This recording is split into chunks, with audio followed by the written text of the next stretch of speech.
You know, the NHL entry drafts of the 1960s, especially 1968, drew a lot of interesting stories.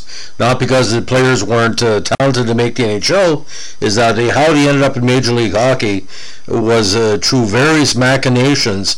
And in this guy's case, the former teammate of Bobby Clarke and Flin Flon was talented enough to make the NHL, but he only played one game there, but in the playoffs.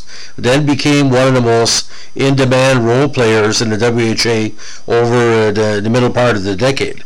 So today we're talking about the very talented and very durable Steve Andrascik, who was drafted by Detroit in the first round, 11th overall, in the 68 NHL amateur draft. Now, he first came to major problems again in his major league years, had an outstanding season with Flin Flon in 67-68. 56 points in 60 games, including 30 goals. Now, he came to Flin Flon with every intention to make his mark, and he decided to stay with Flin Flon after his draft year and put up probably some of the best numbers of his career. 68 points in 50 games, including 32 goals. Now, he moved through the Detroit system over 3 seasons, but ended up in the Ranger system for 71-72. He was with Fort Worth of the CHL in 1970, Omaha Knights of the CHL in 71, then back to Fort Worth for some games before, again, he was with Fort Worth, Denver, and Omaha. My apologies. Now, he played on the Omaha Knights team that won the CHL regular season title that year in 71. Again, and they won the Adams Cup that year in the playoffs.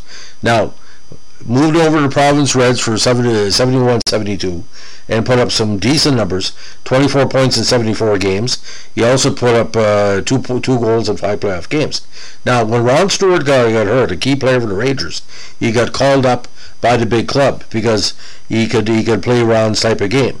Again, he made his lone NHL appearance in Game 3 of New York's Stanley Cup semifinal playoff series for Chicago. Now, he did well in that contest as the Rangers won the game 3-2 to take a 3-0 series lead. Now, he remained with the Rangers during the 72 Stanley Cup Finals versus Boston, but did not play. Now, eventually, he was sent back to the minors and won an AHL Calder Cup with Hershey in 74. Now, he moved around the minors quite a bit. That season with Hershey had 66 points in 70 games. But this is where it gets kind of bizarre, ladies and gentlemen. You got to follow me on this. The WHA came calling. He was eventually. This is probably one of the most one-sided trades that I've ever seen that didn't include anything involving Montreal. How we ended up in New York was the exchange for Don Luce. Look what happened there. Now, on May 16, 73, he was sent by the Rangers to Pittsburgh to complete the March 2nd, 73 deal, in which Pittsburgh traded Sheldon Kannegeezer to the New York Rangers in exchange for future considerations. Now, on May 74, he was in the WHA, and his rights were traded by Edmonton to Cincinnati in exchange for future considerations. In May 74, he signed that long-anticipated WHA contract with the Stingers. Now, but in July 74, he was loaned by the Stingers to Indianapolis for the 74-75 season. Then he was traded by Indianapolis with Steve Richardson to Michigan for Jacques Loca and Brian McDonald. So he was traded by a team that was on loan.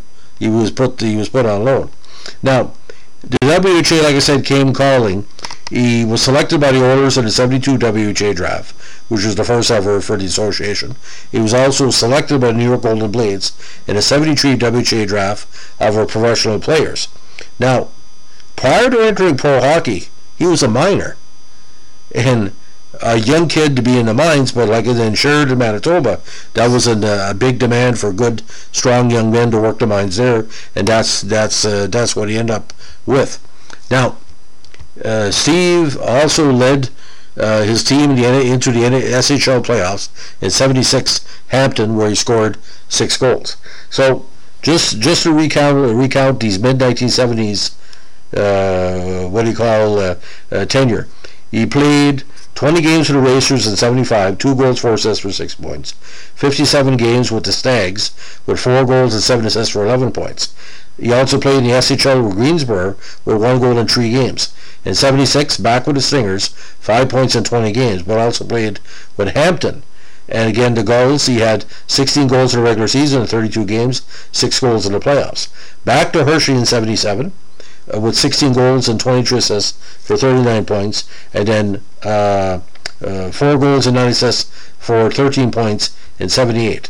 Now, final pro totals: 97 WHA games, 9 goals, 13 assists for 22 points, 79 minutes and penalties, and again that one Ranger game and that key game 3 against Chicago in 72. Now, a very rugged skater, 5'11", 190, and like I said, Detroit knew he was going to be a major leaguer, but the Don Luce trade was quite interesting, because who would have thought at the time Don Luce would be one or two thorns in the Montreal Canadiens side in the mid-1970s NHL. But everywhere he went, like I said, he was a 30-goal scorer in Flin Flon. He was a 20-goal scorer in the CHL. He was a 20-goal scorer in the AHL. And he technically was a 20-goal scorer, playoffs combined in a regular season, and as well in the SHL. So he could put the puck in the net. And like I said, I look at that 74 season with Hershey, 66 points in 70 games, just dynamite totals. But like I said, he was one of the few bright lights from that the weird late 1960s draft, because a lot of people felt he had the talent to make the NHL. He did that. He played with 4 WHA teams, and like I said, I can imagine the New York Rangers announcers telling them, he said, Ron can't be here, but they've got this good Manitoba product from Sheridan, Manitoba, that's going to take his place. And like I said, to be a minor before you start your pro hockey career, that's pretty freaky. I don't know of any other player that did that, because he must have been, like I said, he must have been quite young. If anybody knows when he started as a minor in Manitoba, let me know. So that's the cool story over the cool skater known as Steve Andrascik. If you like what we're doing here with the WHA Vintage, let us know with a like, comment, subscribe, and requests are always encouraged and always considered. Thanks for listening. Bye.